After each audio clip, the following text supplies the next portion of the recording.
Hello, this is a quick video to show Splinter Cell Double Agent running with a first-person mod.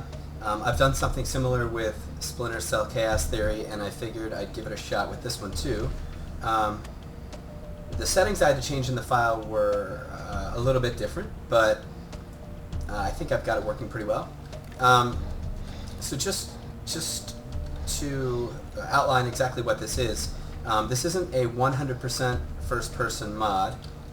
You still need to pop out to third person sometimes to complete certain actions. So for example, in order to open this door, in order to get that prompt, I needed to pop out to third person. You'll see I don't have the option here. Now I can turn off the light, but I can't open the door. Understandably, I can see why this could be annoying, but I think the mod in general works pretty well. As I mentioned with the other mod, I was able to get this one running completely in first person, but once you do that, there are a lot of problems with a lot of the interactions the game requires of you. Certain things. Let me give it to you again. The NSA wants whatever they force you to get stuck in the There's a safe in the environment, meeting room. Crack it, and goodies essentially inside. making it unplayable. It's just way too frustrating, and in fact what I realized at the time was it just made a lot more sense to have the option to pop back out to third person. That tended to solve any problems I was having.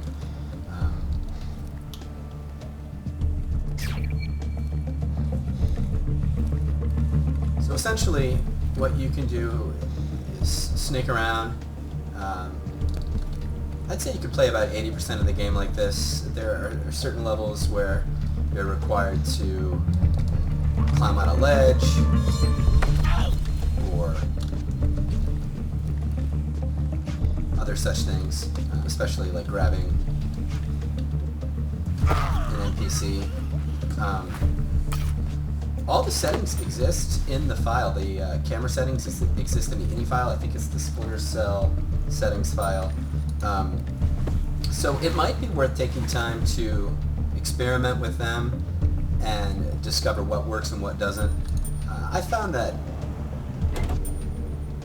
this pretty much is working for me, but I wouldn't be surprised to learn that there are other settings to tweak that could end up working just fine. For example,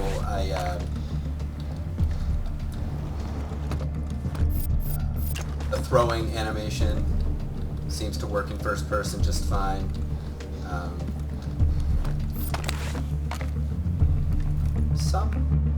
Sometimes you can open doors from this perspective, sometimes you can't.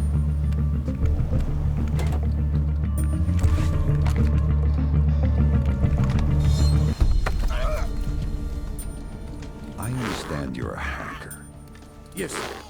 Don't shoot me. I'm not a soldier. So, That's not necessary. I'll tell you whatever you want to know. I'm waiting. I've hacked the building security cameras. Without me, these guys are blind. Oh, I shouldn't have said that. Please. Now this Don't PC kill port me. has a lot of problems.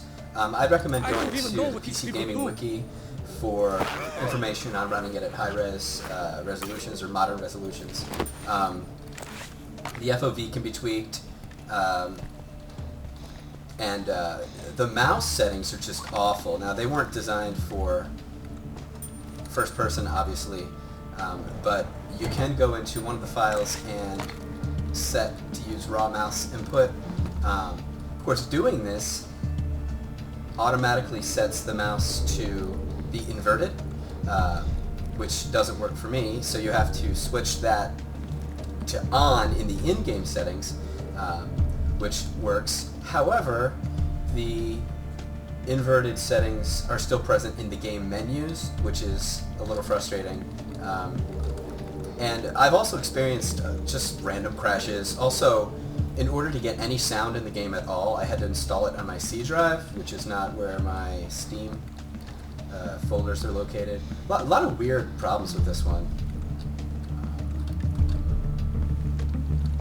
But once you get it set up and running, you know, it is essentially a Splinter Cell game, and being able to play in first person is kind of unique experience.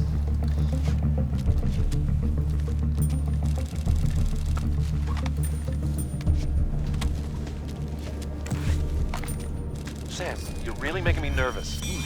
What are you doing? Have you been with it? No.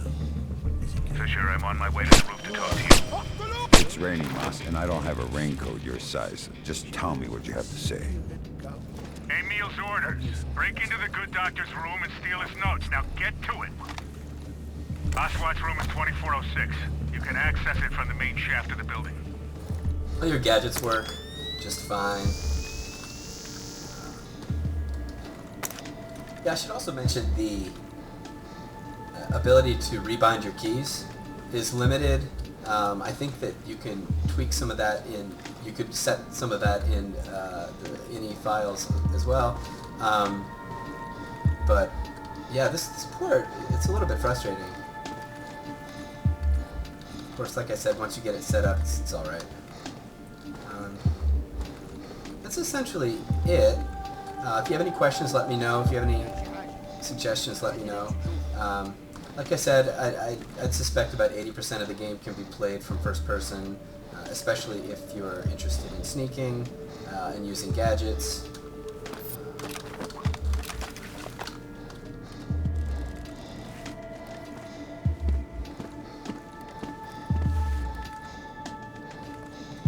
I think the other piece that I forgot to mention is essentially what I've done here is to set up the first person, the aiming camera to be in first person, but the default setting for that has Sam moving extremely slowly, which would make it very difficult to play the game. What I've done is gone in and adjusted the movement speed to match that of third person, so it's essentially the same.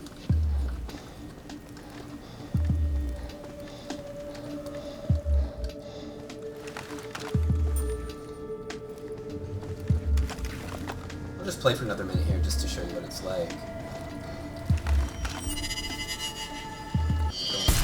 Uh-oh.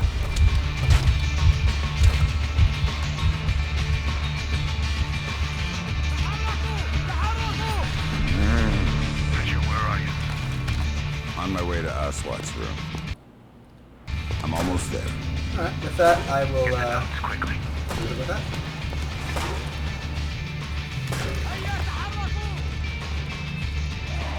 Ladies and gentlemen, we have a